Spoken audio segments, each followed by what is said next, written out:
শুনানির আগে মালদার মোথাবাড়ি কাণ্ডে মোট 3 জনকে গ্রেপ্তার করেছে জাতীয় তদন্তকারী সংস্থা। আইএসএফ এর এক নেতার পরে এবার 2 কংগ্রেস নেতাকে পাকড়াও করেছেন তদন্তকারীরা। ধৃতদের নাম শাহাদাত হোসেন এবং আসিফ শেখ। পুলিশের একটি সূত্রের খবর, রবিবার জিজ্ঞাসাবাদের জন্য ডেকে পাঠানো হয়েছিল মালদার 2 কংগ্রেস নেতাকে।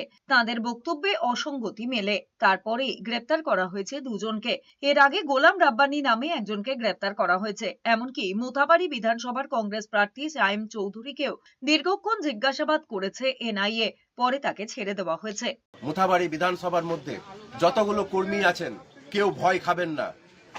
আমি রাত্রেবেলায় ফিরে এসেছি, আপনাদের সঙ্গে আমার পুরো দল, আমার পুরো নেতৃত্ব আপনাদের পাশে আছি আমরা।